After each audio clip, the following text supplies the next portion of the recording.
En 6 ans de vie sur YouTube, j'ai essayé de tacler bien des sujets. J'ai commencé avec un film nostalgique sur un sujet qui parle à tout le monde avec Fais gaffe à la gaffe, suivi de quelques vidéos du même acabit pour prendre mes marques, avant de m'intéresser brièvement à ce qui fait une bonne adaptation, puis les types d'humour pour finalement comparer des films face à leur remake. Et aujourd'hui le cercle se referme puisqu'on va s'intéresser à la nouvelle adaptation de Gaston Lagaffe, ce qui m'a permis de me repencher sur mon tout premier épisode avec son audio approximatif lié à ma caméra pourrie de l'époque, une édition hésitante, son écriture chancelante avec des blagues forcées sur le PSG, et mon moi avec 25 kilos de trop, essayant d'imiter le Nostalgia critique. Bref, je me suis dit qu'il était opportun de jeter un nouveau regard sur Fais gaffe à la gaffe en l'enrichissant de toute l'expérience que j'ai pu accumuler pendant 6 ans. Et oui, en parlant de reboot et de remake, j'ai réussi à rebooter ma propre chaîne. Je le fais aussi dans l'espoir de lui donner un second souffle, parce que bon, 200 abonnés en 6 ans, c'est pas très jojo. Mais bon, on rate 100% des coups qu'on ne tire pas, hein, selon Wayne Gretzky, selon Michael Scott. Paye ta référence. Donc, Fais gaffe à la gaffe est une adaptation bâtarde de la bande dessinée Gaston Lagaffe sortie en 1981, née du désir très intense des producteurs d'adapter ce grand succès au cinéma et du désir tout aussi intense d'André Franquin de ne pas céder le nom de ses personnages. Mais bon, quand on se retrouve avec G à la place de Gaston, Prunus à la place de Prunelle et la gaffinette à la place du gaffophone, on se demande si les scénaristes avaient vraiment envie de faire un quelconque effort. Et c'est globalement ce qu'on peut reprocher au film dans son ensemble. Le scénario notamment est vraiment peu inspiré. Roger Miremont joue Gaston. Ouais, je vais appeler les personnages par leur nom de la BD. Faites avec. Viré de son ancien boulot après avoir trop gaffé, se retrouve embauché chez Dupuis pour rembourser la dette qui le lie au patron, à savoir qu'il a dézingué l'arrière de sa Rolls. Il est donc mis sous la tutelle de Prunelle, joué par Daniel Prévost. Leur personnalité clash et l'hilarité en découle sous l'œil un peu trop bienveillant de Mlle Jeanne, jouée par Marianne Chazelle, et le trio sera également épaulé par quelques têtes reconnaissables, notamment Marco Perrin en Demesmaquer, France Remy en concierge, et un caméo très étrange de Michel Boujna qui n'est pas très drôle et qui est forcément dû au fait que le réalisateur est son frère. Alors ça, je précise que c'est la théorie parce qu'en pratique, l'hilarité n'arrive jamais. Après, est-ce que ça vaut le verdict de tellement mauvais que j'ai rendu dans ma première vidéo que j'hésite à laisser en ligne parce que j'ai de plus en plus de mal à la regarder? Ben on va analyser tout ça. Le plus gros problème du film est son pari d'être un divertissement tout public et de ceci découlent deux problèmes. D'une, le personnage de Gaston finit par être galvaudé, ce qui n'est pas un problème facile à régler vu la complexité du personnage, mais on y reviendra plus tard. Et l'autre problème, c'est Prunelle, qui lui est complètement raté du début jusqu'à la fin. À l'époque, j'avais mis ça sur le dos de Daniel Prévost, mais en réalité, il est sans doute la seule personne à ne pas blâmer pour ce fiasco. Vous voyez, Prunelle, tel qu'il est décrit dans la BD, est un chef d'équipe compétent, certes souvent frustré par Gaston, mais généralement bienveillant envers lui et les autres membres du bureau, qui l'apprécient tous. Vis-à-vis de Gaston, il peut être joueur, rarement sarcastique, et malgré sa capacité à sentir les problèmes venir des excentricités de Gaston, il peut se montrer intéressé par certaines de ses inventions. Si Gaston dans la BD est la force motrice, Prunelle est l'homme ancré dans la réalité sur lequel le lecteur, raisonnable, doit pouvoir s'identifier. Dans le film, qui, je le rappelle, doit être un divertissement pour toute la famille, il faut un héros apparent et un méchant apparent, et Daniel Prévost a tiré le rôle du vilain pas beau qui doit mettre des bâtons dans les roues de Gaston. En plus de n'absolument pas ressembler au Prunelle dans la BD, mais genre sérieusement quoi, ça c'est un jeune Pierre Perrin maléfique, mais pas Prunelle. Le personnage devient un lèche-cul géniard et arriviste qui va donner des tâches impossibles et improbables à Gaston dans le but de l'humilier, mais qui a pour conséquence de pousser le braque à la démission. Oh oui, je suis sérieux, c'est un truc qui arrive dans ce film. Qui tentera d'assassiner Gaston en le jetant par la fenêtre et en rigolera, et bien sûr est détesté par tout le monde à tel point que Mlle Jeanne lui inventera une addiction fantoche. C'est un drogué. Une ligne de dialogue qui 6 ans après m'attaque toujours autant le cerveau, mais qui en définitive n'est que la deuxième pire. Parce que la pire, c'est celle-là. À part le violer, je vois pas ce que je peux faire de plus. Parce que le viol, c'est jamais drôle. Sauf quand ça arrive sur des mecs. Ce sarcasme de piètre qualité était sponsorisé par le 2e strike sur ma chaîne pour contenu offensant. Alors bien sûr, pour l'humilier un peu plus, le prunel, on va lui inventer une romance avec l'équivalent de la secrétaire de Lebrac, qui ici s'appelle Margot et est américaine, ce qui fait beaucoup de changements pour un personnage secondaire. Et malheureusement, cet exemple montre que les scénaristes ont eu beaucoup de mal à sortir de leur zone de confort, parce que tout ce qui touche à ce personnage est absolument putride. Mais genre sérieusement, l'actrice Lorraine Bracco est tellement préoccupée par son accent à couper au couteau qu'elle en oublie comment on joue 95% du temps. On peut pas faire 250 maquettes dans une nuit. Get out of here. Get out of here. 252. Ça alors? Je voudrais bien voir. Oh, attention là, ça va surjouer sec.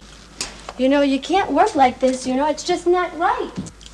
Oh my God! Bon après, rassurons-nous pour elle, elle a joué dans les 8 saisons des Sopranos, donc en termes d'actrice, elle a trouvé la flamme. Mais là, elle joue encore un petit peu avec les silex. Après, quand je dis les zones de confort des scénaristes, je les sépare en 2 catégories. Les éléments tirés du bouquin et la structure standard scénaristique de le héros pourfend l'adversité. Les éléments tirés du bouquin sont reconnaissables et globalement cohérents, mais on peut ressentir l'envie des scénaristes de ne pas trop prendre de risques avec les gaffes tirées de la BD.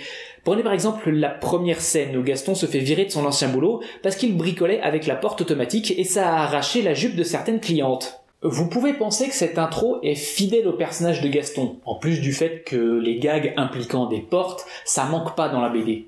Et vous avez raison, mais puisque le but est de montrer que Gaston aime bricoler et que ça tourne mal, considérez cette planche de La Gaffe mérite des baffes, un album qui est sorti 2 ans avant le film, donc techniquement encore adaptable par les scénaristes. Dans cette planche, Gaston se lamente que les appareils électroniques se ressemblent tous, confondant une radio avec un grille-pain, un batteur électrique avec une cireuse à chaussures, pour finalement révéler qu'il a filmé ses vacances avec une perceuse. Appliquons ça au film. Au lieu d'être un magasin de mobilier, transformons l'ancien lieu de travail en un magasin d'électronique, où il reçoit une plainte d'un client qui a une brosse à chaussures qui fonctionne mal. Normal, en la réparant, il l'a confondue avec un batteur électrique. Il se fait donc convoquer pour son entretien de renvoi, avec comme preuve à charge contre lui d'autres problèmes, comme disons le radio-grille-pain ou le rasoir transistor, et que d'ailleurs c'est pas la peine que Gaston aille se plaindre au prud'homme, car l'entretien est filmé avec une caméra qui vient d'être réparée. La chute est bien entendu que c'est Gaston qui a réparé la caméra et qu'en fait c'est une perceuse. Ça permet d'annoncer que Gaston a une graine d'inventeur en plus d'être bricoleur. La partie inventeur de cette phrase se concrétise un petit peu chez Dupuis mais sort quand même de nulle part. Et ça permet de compiler 4 gags visuels en un temps très court, là où dans le produit fini, il y en a qu'un et un plan culotte. Ce que je veux dire, c'est que bien souvent, les scénaristes se sont contentés d'adapter un petit peu bêtement le matériel source, là où il y avait matière à le sublimer. Et là, vous allez me dire, t'es gentil Pires, mais ta solution, elle corrige pas le problème comme quoi Gaston fait des gaffes dans son ancien boulot, et une fois qu'il arrive chez Dupuis, il en fait presque plus. Et je vous réponds, oui, c'est vrai. Mais c'est aussi symptomatique du 2e problème du film. Parce que cette introduction où Gaston est viré de son ancien boulot est complètement inventée pour les biens du film. Et bien que ce soit l'un des meilleurs, on peut remarquer que la plupart des ajouts ramènent sa petite inconsistance. Boulier devient un pervers vicieux pour une blague qui tombe à l'eau et qui n'est plus jamais mentionnée. Le coup de foudre de Prunel dont j'ai déjà parlé qui ne va nulle part. Et puis il y a le groupe de jazz du bureau qui est un fil rouge du film. C'est un moyen intéressant de justifier certaines décisions, même douteuses, mais qui va parfois un peu trop vite et créer des petits trous dans la narration, comme le moment où la console électrique tombe en panne juste avant un enregistrement. Gaston répare et puis ils oublient d'enregistrer. Alors que leur enregistrement est censé attirer l'oreille d'un producteur un peu plus tard. Mais avec toutes ces inconsistances et ces choix douteux, est-ce que Fais gaffe à la gaffe est un mauvais film? La réponse est... toujours oui. C'est une comédie qui ne me fait pas rire et dans mon système de notation, c'est suffisant pour le bannir du domaine des bons films. En revanche, il est pas si putride que ça. Ma première critique partait du principe que tout ce qui contredit la BD est un sacrilège, et ce n'est pas une bonne approche, parce que transformer des planches courtes de gags en films d'1h15 requiert des choix drastiques que je ne voulais pas voir à l'époque. En l'état, Fais gaffe à la gaffe est un film familial sans aucun impact, mais pas vraiment dégueu, qui doit une majorité de ses problèmes à la vision du personnage de Gaston. Ce qu'on va pas explorer tout de suite, il n'est pas encore tout à fait temps, on a un deuxième film à explorer. Mais avant de continuer, posons-nous la question essentielle, comment est-ce qu'on adapte Gaston au cinéma ? C'est une tâche dantesque. Comment rallonger une série de gags d'une durée moyenne de 4 cases, plutôt floue et épars, en un film d'1h30 avec une idée directrice ? La réponse, et je suis persuadé d'avoir déjà fait une vidéo là-dessus, c'est de comprendre le matériel source. Alors oui, je sais que c'est pas une règle gravée dans la roche. J'en veux pour preuve Astérix Mission Cléopâtre. Aucun personnage ne correspond à son équivalent de la BD, les blagues sont d'un tout autre registre que la plume acérée de Goscinny, et le support visuel est à des années-lumière du trait d'Uderzo. Genre vraiment quoi ? L'arrière-plan animé japonais. C'est vraiment immonde comme adaptation, et pourtant c'est un putain de bon film. Hilarant de bout en bout, peut-être tout simplement parce qu'il va à 100% à l'encontre de la BD originale d'ailleurs. Mais les films qui vont dans ce sens sont pas légion, et dans le cas d'une BD de bas de page au format ultra court, la solution est... Allez, un autre exemple. Vous vous souvenez du film Comme des bêtes ? Si, il est sorti en 2016. Bref, il est plutôt beauf, mais le premier trailer était prometteur, rempli de gags tellement dissociés sur à quel point les animaux peuvent être des cons quand ils s'y mettent. Et ce film, qui s'annonçait comme un collage de petites blagues qui font sourire tout le monde, aurait été un tant soit peu original. Et puis le deuxième trailer est arrivé et nous a révélé une copie palote de La Belle et le Clochard. Et ben c'est le problème, Gaston doit pouvoir rester percutant en enchaînant une cascade de blagues. Il faut créer une situation de pur chaos. Prenons pour exemple la planche où Fantasio enferme Gaston dans le bureau, ce qui lui donnerait l'opportunité de transformer la rédaction à sa guise, et déchaîner la foudre pendant 1 heure sur les autres membres du bureau. On garde le côté anti-héros de Gaston qui fait souffrir tout le monde, on garde une tension constante avec tout un set de gags tirés des BD, allant des moins graves comme les tubes d'aquarium de bureau qui fuient aux terrifiants gaffophones, et le tout ensemble offre un potentiel d'escalade jusqu'à la destruction du bureau, ce qui je le rappelle arrive dans la BD, tout en permettant de ne pas s'imposer une structure standard d'arc narratif et de développement de personnages, parce que Gaston n'en a pas besoin, puisque ce n'est pas un héros.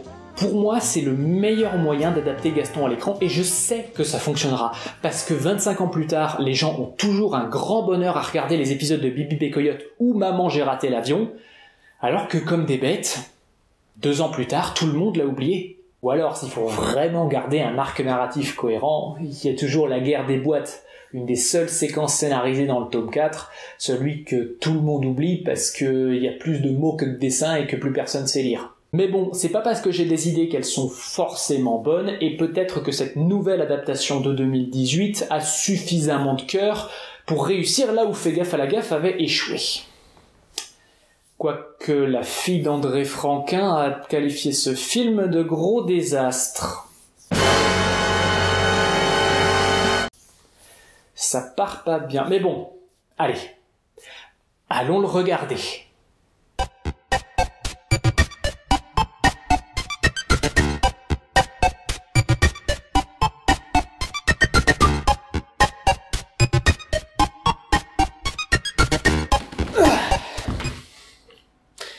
C'est parti!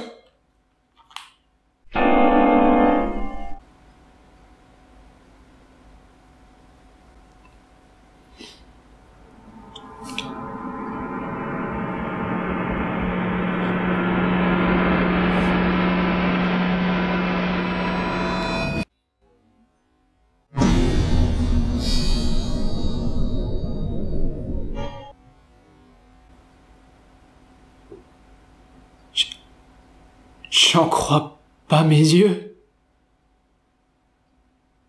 Comment? Non!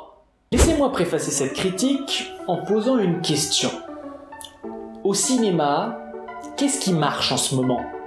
Inspiré par Marvel qui, ces derniers temps, est occupé à rassembler tout l'argent du cosmos, la notion d'univers cinématique domine le box-office depuis maintenant quelques années. Marvel, Fox, DC, Universal et son Dark Universe abandonné après un seul film, tout le monde veut sa part du gâteau et crée donc des films adaptés de comics ou d'anciennes séries de films qui s'entrecroisent scénaristiquement. Oui certes, mais quel est le rapport avec Gaston ? Eh bien Gaston fait lui-même partie d'un univers partagé, celui de la rédaction Spirou, où l'on retrouve deux des plus grandes icônes de la bande dessinée franco-belge, Spirou et Fantasio, qui eux aussi ont eu droit à leur film il n'y a pas très longtemps. Et le fait que les films Spirou et Gaston aient été distribués à 1 mois et demi d'intervalle laissait présager de la création d'un Dupuis Universe, sur lequel on aurait pu greffer d'abord Spirou et Fantasio, Gaston, et puis ensuite d'autres personnages de l'univers. Le Petit Noël, le Marsupilami, la liste est longue. L'opportunité était là. Et sans m'avancer sur est-ce que c'était une bonne ou une mauvaise idée, l'opportunité a été manquée. Mais rassurez-vous, c'est pas la seule chose qui a été manquée dans ce film. Donc, Gaston Lagaffe version 2018 est le cadeau d'anniversaire de l'UGC pour les 60 ans de la BD, et profite même de son incursion au XXIe siècle pour se mettre au goût du jour. Gaston ne travaille plus à la rédaction du journal Spirou, mais dans une start-up appelée Le Petit Coin. Stop! Fini les banalités factuelles, c'est le moment de déverser ma haine. Je peux comprendre le fait que la rédaction de Spirou n'existe pas, puisque dans son propre film, Spirou est un voleur plutôt qu'un groom. Mais qu'est-ce que le changement de la rédaction vers une start-up change vraiment ? Je pose la question puisque le premier gag qui inclut Gaston fait référence au courrier en retard, ce qui tombe un peu à plat puisque le type de communication qu'on associe à la Startup Nation c'est l'email et pas la lettre prioritaire. Et puisqu'on est sur le sujet de l'humour qui tombe à plat, pourquoi pensez-vous que la start-up s'appelle Le Petit Coin ? Oui, vous avez deviné. Histoire de caca. Chauffage bovin à base de métal, 100% écologique. Vous n'avez pas osé? Bah si. Le tuyau monte jusqu'au toit et récupère les proutes de Corinne. D'où l'odeur. Et ça pue pas un centime. Et ça pue. Oui, mais ça réchauffe. Oh, et le film vole aussi des blagues à Blue Mountain State, c'est le niveau de je m'en foutisme avec lequel on opère. Bref, si je me mettais dans l'état d'esprit de ma vidéo de 2012, où chaque petite déviation de la bande dessinée entraîne la guillotine, j'en aurais des choses à dire sur ce film. Par exemple, Lontarin qui n'est pas vraiment policier, pas de Monsieur Dupuis c'est oui, le fils du patron c'est non. Pour un film qui prétend comprendre la technologie de la Startup Nation, ils ont un peu du mal à intégrer qu'un Facebook Live ne passe pas en direct à la télé, et pour pas forcer, on va parler du fait que Gaston survit à l'incident de la vache, qui est dans la BD le seul et unique exemple où Gaston se fait renvoyer. Mais le pinaillage, c'est bien. L'analyse constructive, très mieux. Alors intéressons-nous à ce qui va vraiment pas dans ce film. Parlons des personnages, tiens, c'est toujours un bon début. Le film essaie d'insérer le plus de noms issus de la BD possible, mais en réalité il n'y a que 5 personnages notables. Gaston, Prunelle, Moiselle Jeanne, Demesmaquer et Lontarin. À part eux, on a l'escadron de figurants avec des noms issus du matériel source. Raoul, Lebrac, Jeff, tiens d'ailleurs aucune mention sans faire Berger, ça devait être trop compliqué à prononcer. Bref, ils ont tous le même rôle, chier sur Prunelle et sucer la bite de Gaston, même si absolument personne n'interagit jamais avec lui, ils ont tous peur de la mouette et certains vont même jusqu'à se faire frapper ou ébouillanter. C'est même plutôt incroyable de voir l'univers s'effondrer sur lui-même quand Jules de chez Smith en face se présente dans un plan où il n'y a littéralement pas d'en face. Et maintenant, le Big Five, les 5 personnages principaux représentés par ordre d'importance. Lontarin. Puisque dans cette adaptation, il n'est pas flic, mais pervenche qui rate tout le temps le concours, son personnage passe de policier intègre toujours atteint dans sa fierté à gros bouffon qu'il faut détester parce qu'il fait du mal à Gaston, même s'il est parfaitement dans son droit, puisque Gaston fait exprès de se garer sur la place de livraison, alors que le reste de la rue est vide, contrairement à la BD où il y a du trafic et donc il est un peu obligé de se mettre n'importe où. Sa philosophie est « Je crie, donc c'est drôle ». Vous avez 5 secondes pour circuler! Demesmaquer, sous les traits de Jérôme Commandeur, est plutôt ressemblant, en tout cas bien plus que Marco Perrin dans l'original. Dans cette adaptation, il veut racheter le petit coin, Histoire de caca. Et bien sûr, il y a toujours une gaffe qui empêche les contrats d'être signés. Mais l'erreur critique qui est faite ici, c'est qu'avec l'influence de Gaston, l'économie de la boîte dégringole et donc chaque contrat manqué est en fait une bénédiction puisqu'il aura à payer moins pour le rachat de la start-up. D'ailleurs, si on y réfléchit correctement, après la première déconvenue, il n'a aucune raison de racheter. Il suffit d'attendre que le petit coin meure de lui-même, ce qui d'ailleurs est plus ou moins ce qui arrive. La conséquence, c'est que Jérôme Commandeur n'a scénaristiquement pas besoin de mettre de l'énergie dans le personnage, et le résultat, c'est que les scènes de contrat sont chiantes.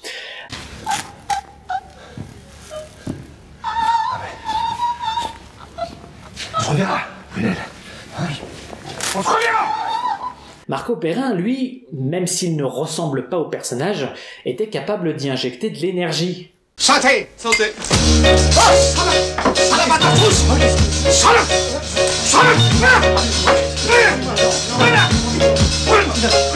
Vous constaterez que la chute dans Fais gaffe à la gaffe est magnifiée par l'utilisation de la musique, alors qu'il n'y en a absolument pas dans la version de 2018. D'ailleurs, non seulement l'utilisation du support musical dans le remake est complètement inepte, le type qui a osé dire que la musique était un tant soit peu originale mérite... Ouais, j'allais faire une blague avec Jules, mais ce serait répéter les erreurs de 2012. Mais si vous considérez de la musique d'ambiance générique ou des remixes de chansons bien connues originales, vous êtes très loin du compte. La seule composition qui a un tant soit peu d'originalité, c'est le générique, un rap sans énergie ni identité, et même pas chanté en français.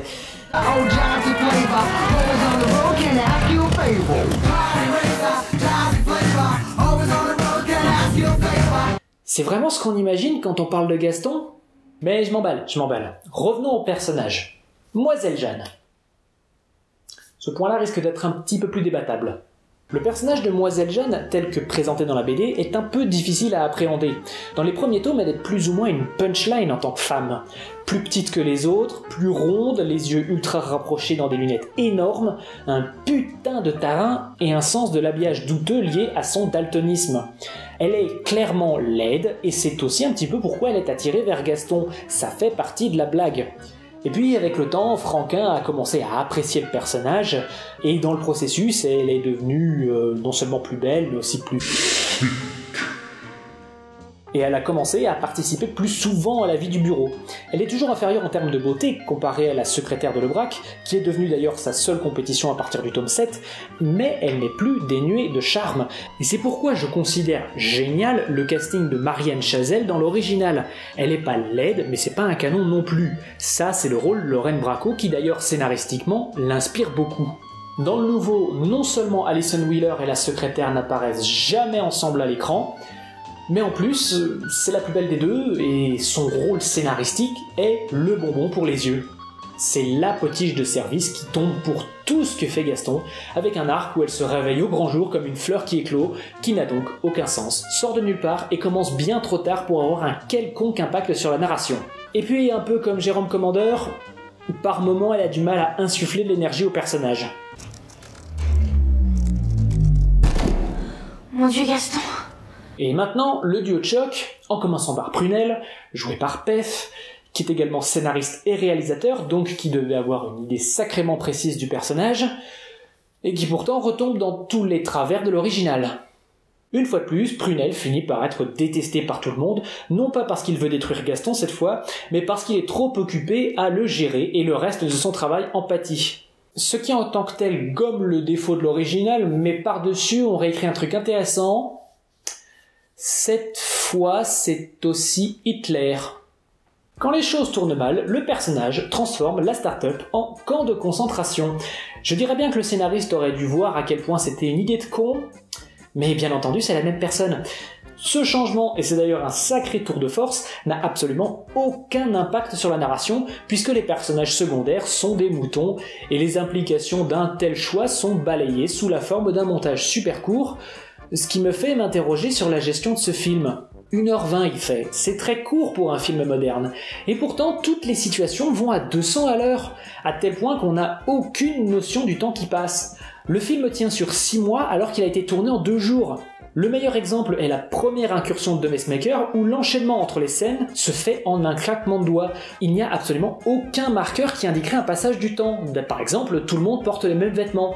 Et puis Gaston rentre dans la start-up avec son cactus, alors que 1 minute plus tôt il est en train de visiter l'entrepôt avec Prunel, ce qui nous indique qu'en fait l'action de Messmaker se passe pas le même jour. Et tant qu'on parle de mauvaise gestion, vous devineriez vous au premier coup d'œil que ce film a coûté 19 millions d'euros ?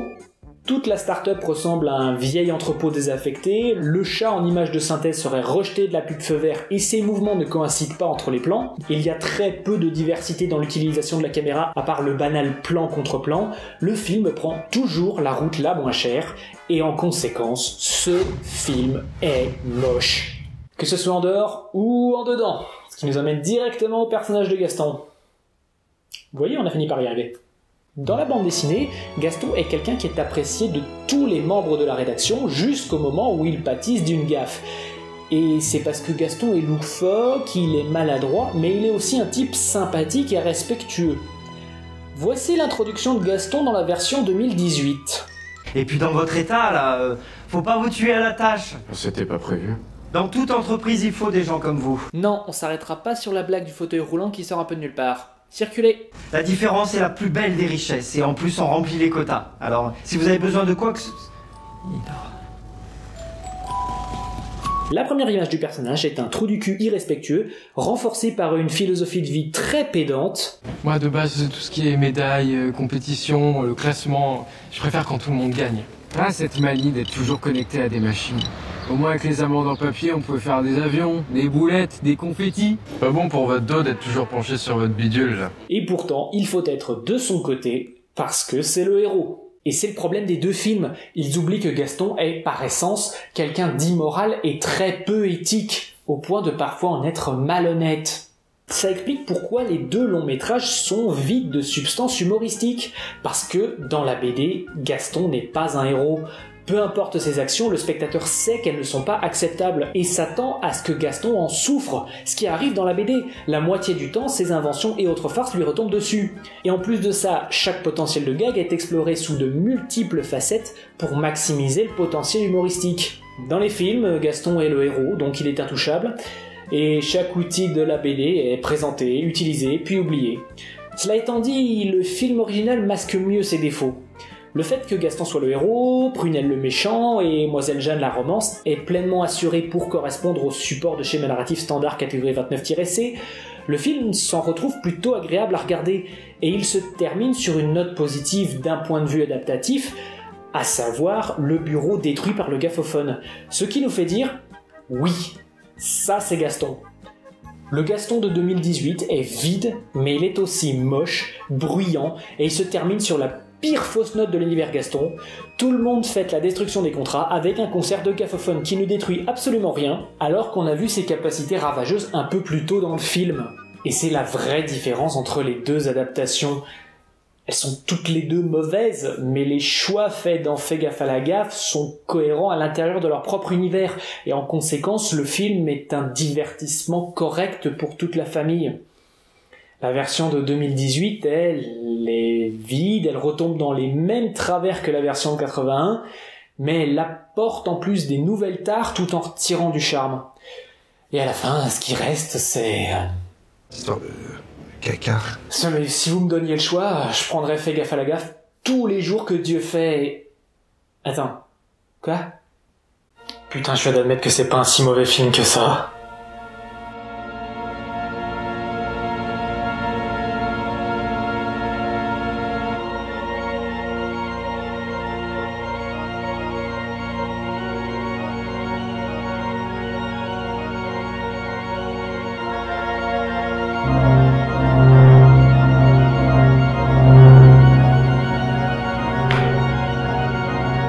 Toute ma chaîne est bâtie sur un mensonge.